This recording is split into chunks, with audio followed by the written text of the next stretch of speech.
There. Welcome to Talent's Facebook Live. My name is Jennifer Hargreaves and I'm the founder of Talent. For those of you who are unfamiliar with Talent, we are a dedicated resource and consultancy to help women pursue their career and life ambitions through access to flexible work and return to work programs.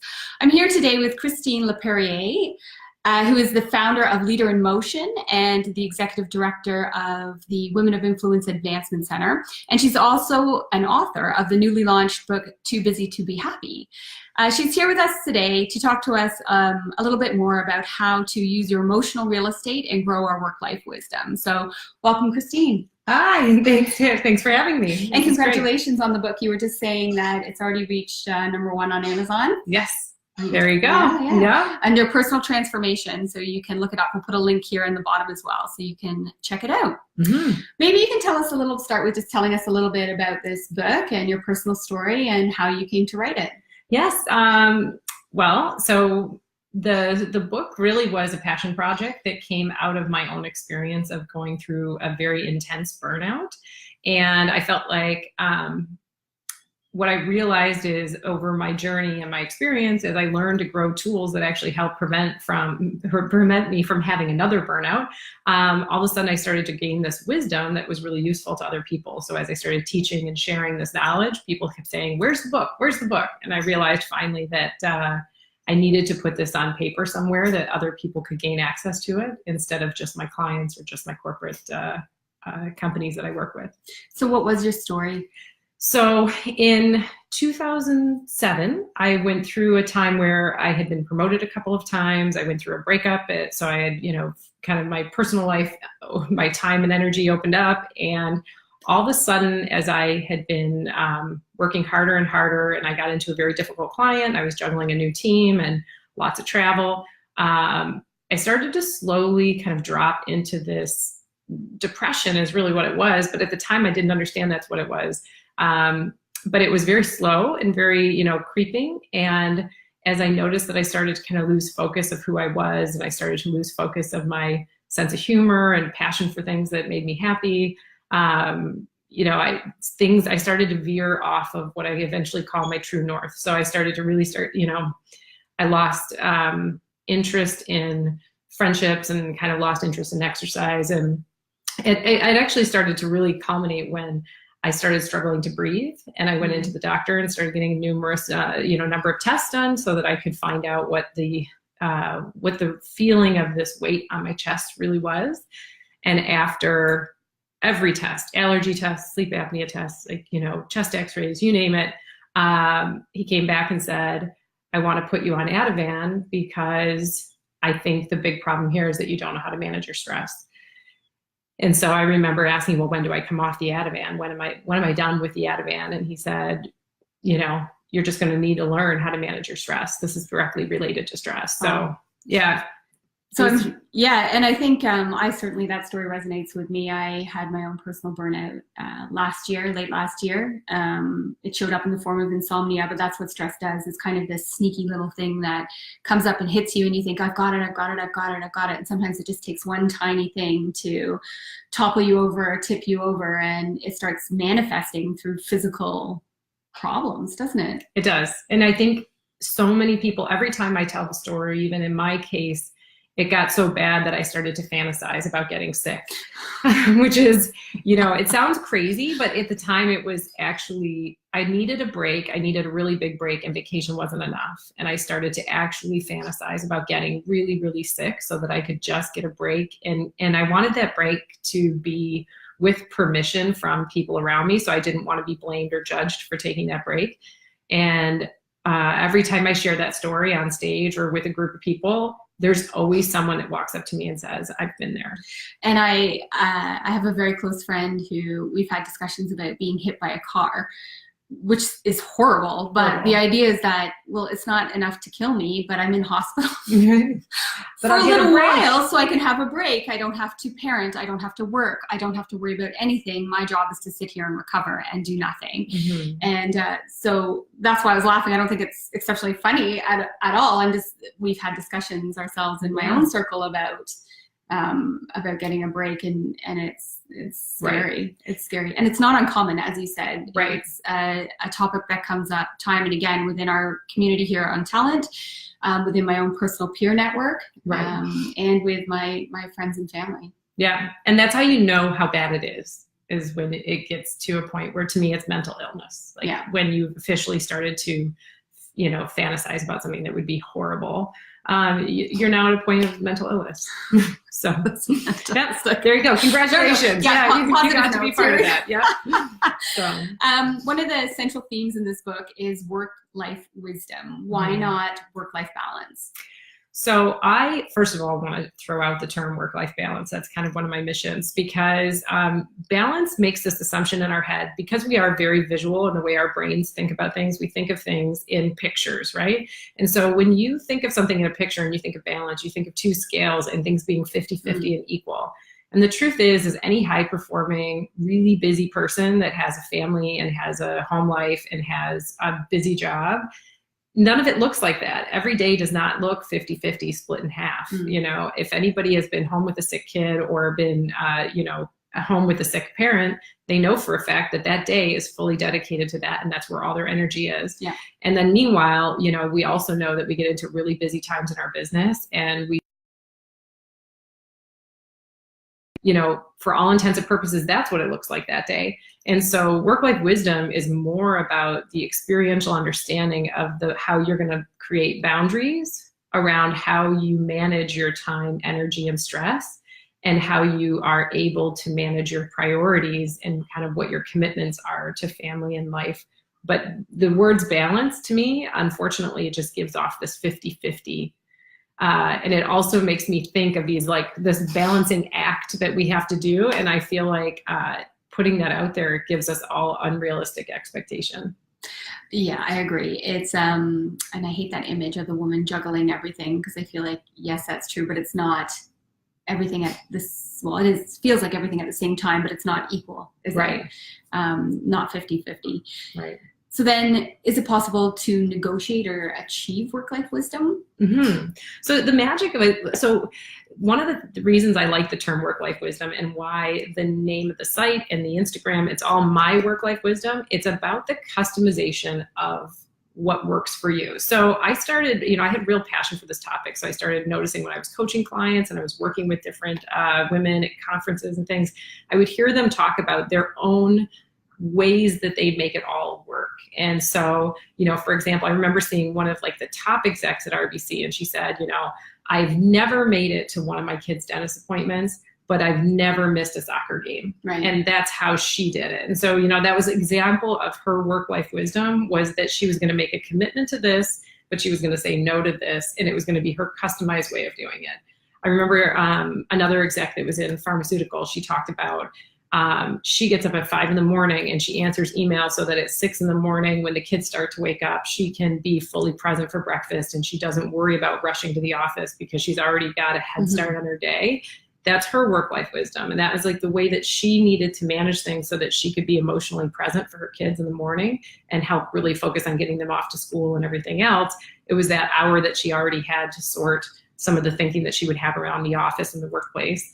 And I thought, it's not about each of us following the same routine each day or following the same practices. How many times have we read Oprah saying, here's the 8 things you need to do. You need to meditate. You need to do yoga. You need to, how many times do we try to have the same canned solution for each of us? And instead, what I think we each need to do is really hone in and be very intentional about the practices we're going to do to manage stress. You talk about it in the book, emotional real estate. And I finished the book this morning. Yeah.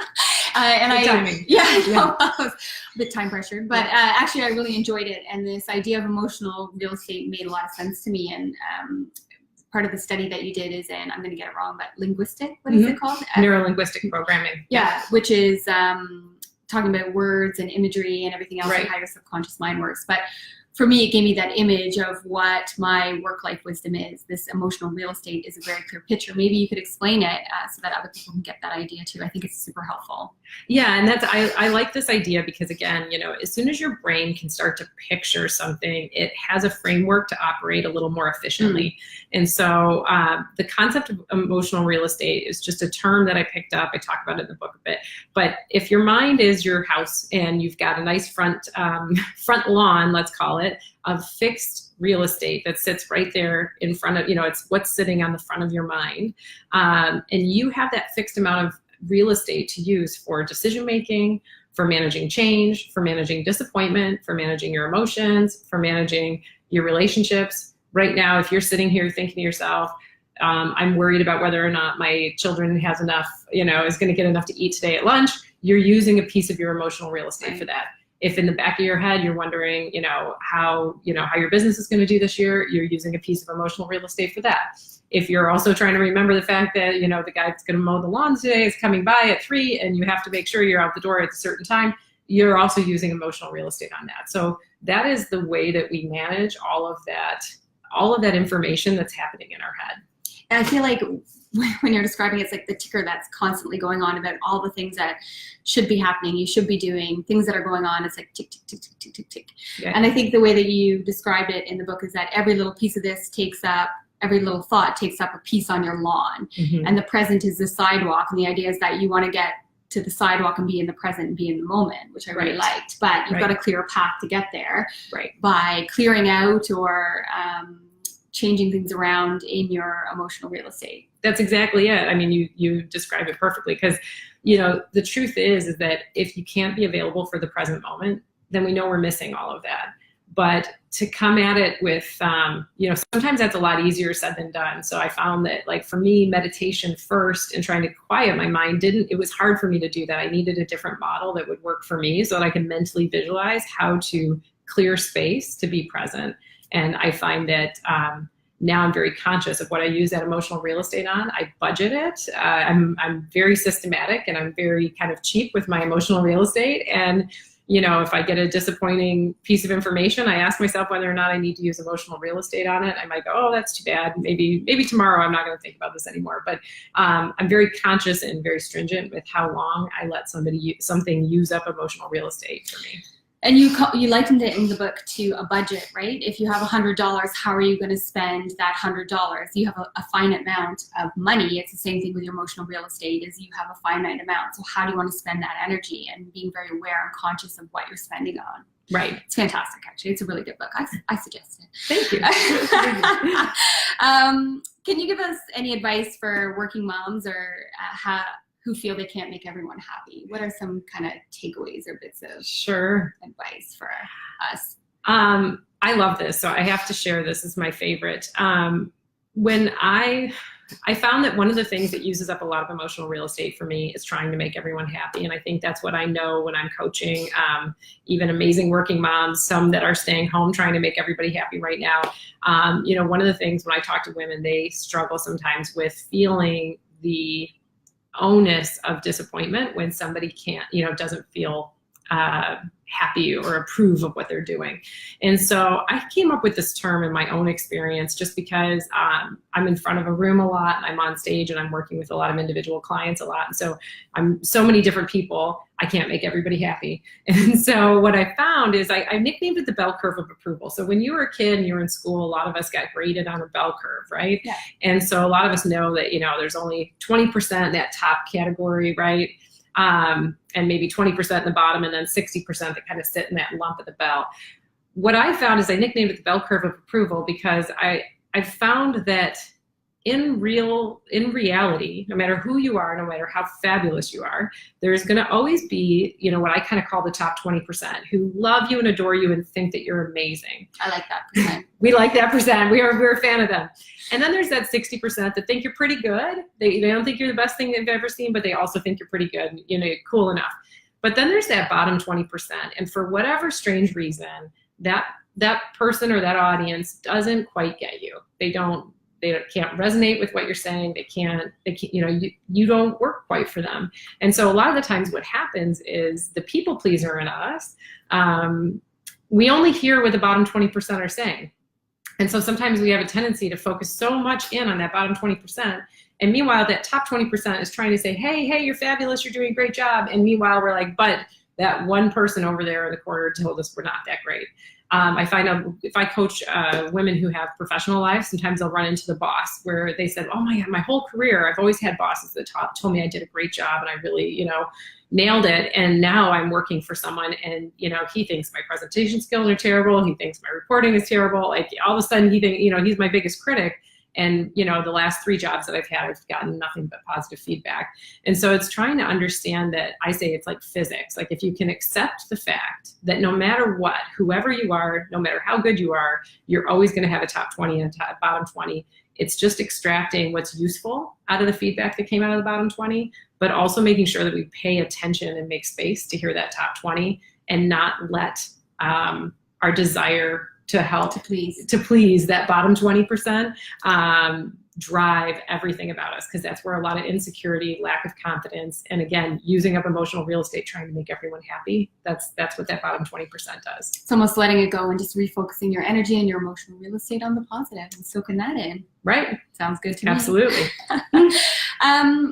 Can you offer us any thoughts for someone who needs to re-energize themselves quickly? I think right before a meeting, if you're in a low frequency or low state of mind, how can we get back up to that high state of mind quickly, when we need to? Sure. Sometimes we need to, I kind of think of it as rallying. You got to rally and pump yourself back up a bit, because I think everybody really responds to the energy that you're putting out there. Absolutely. Well, for starters, one thing that we talk about in the book, we're busy talking about what uses up a lot of emotional real estate for us and how to clear the path there. But then shift to a conversation about what returns more energy than it takes. So what has a big ROI for us? So, the things that give back energy. Is it time with friends? Is it, is it working on a book that you're really passionate about? Is it time with your kids that, gives back emotional real estate? So I try to look for what is actually energizing, or the things that you could put a little bit of energy into that give a lot back. People say exercise all the time is one of those things. Or volunteering. I feel like volunteering. Yeah. But so that's, at the bigger level, but even at a minute level, if you watch for empowering beliefs, they can be really powerful. So sometimes I'll talk to people about, if they're going into a meeting and they they're really, really nervous about the meeting, I'll say, find an empowering belief that you can really hinge to. I'll give you one of my examples. When I first started my business in 2008, I would go on a lot of sales meetings, and I was always nervous walking into those sales meetings, like, oh, please like me, right? And what I found my empowering belief is that I decided that my empowering belief was going to be that I was going to find companies that needed my unique gift and my unique talent to help them. And I kept staying focused on the fact that I just want to do that as fast as possible. So I moved my empowering belief from please like me, I want everyone to like me, to can I find companies that need my unique gift and talent? That's why I'm here today. And so maybe you're not the company, but maybe the next company that I meet with is. And I'm going to stay really focused on that. Or sometimes when I go in for a large speaking engagement, I just spoke for Marriott last week. And, if I'm going in to speak for this giant room, I just think to myself, let me leave here having really, really inspired one person. Right. All I want to do is inspire one person, and it would be worth coming out of my house tonight and, getting dressed up and going through all this work, because I'm going to make one person's life better as a result of this talk today.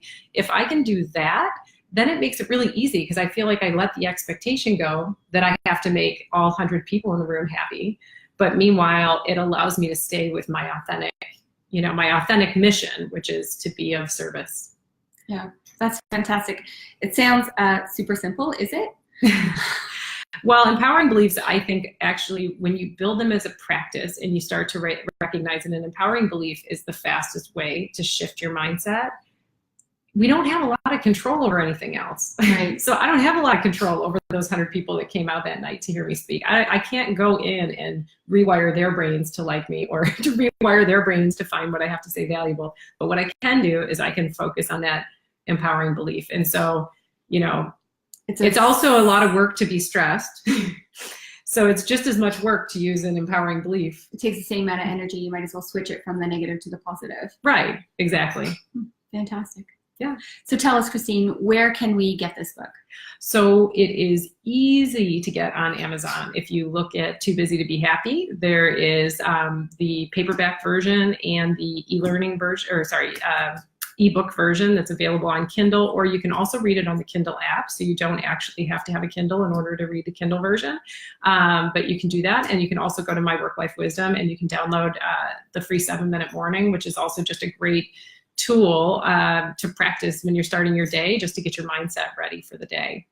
And do you offer any programs or workshops? I know you're working with the Advancement Center at the Women of Influence. Do you run programs through that around this kind of thing, or through companies? Yeah, so I do a lot of work with companies right now. And one of the things that just started coming out with is this concept around time management for the 21st century. So a lot of companies are starting to ask, hey, should we start to ask the question culturally, how do we build less stressful environments where people can perform at their best, but also, I always say you don't have to sacrifice your emotional real estate, your time at home with your family, just in order to be considered a high performer in that organization. Right. Because historically, we've only, we give people accolades for sacrificing family in honor of their work, which is really backwards at the end of the day.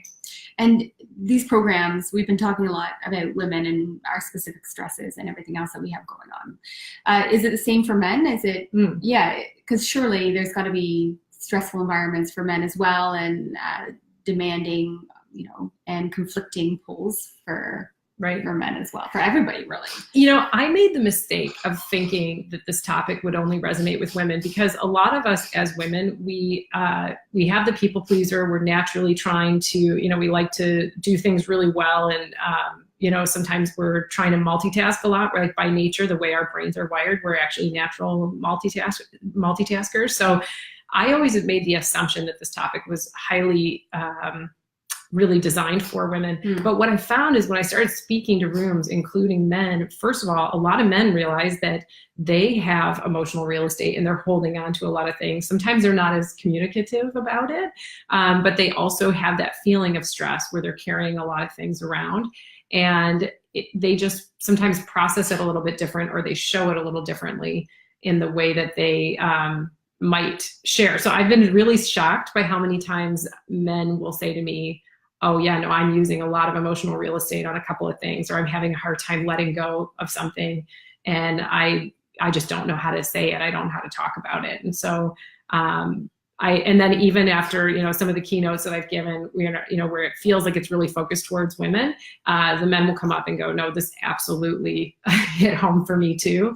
And it helps them understand women as well sometimes. Yeah. Well, as I said, the book really resonated with me in the concept of emotional real estate and work-life wisdom, and having that picture in my mind about how to manage everything has been very helpful. So good. Thank you very much for that. And if anybody has any questions for Christine, please feel free to type them in the comment box. We get notified every time you get one, so happy to jump in and respond to them there, or link back up to the book or something else as well. So thanks very much for joining us, and tune in for the next one. And thank you, Christine. Yes, thank you. Cheers. Bye-bye.